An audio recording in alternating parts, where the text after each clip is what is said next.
I'm back with yet another tutorial video, and in today's video I'll be showing you how you can turn on post notification on Instagram. Before starting the tutorial, I'd like to let you know about Instagram app.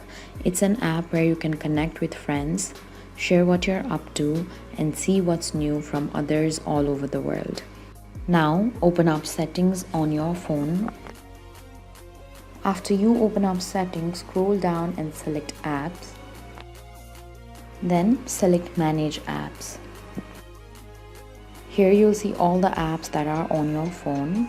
Scroll down and then search for Instagram and select it.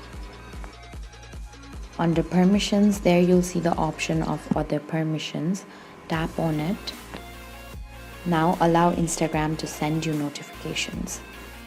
After that, go back and open up your Instagram app on your phone.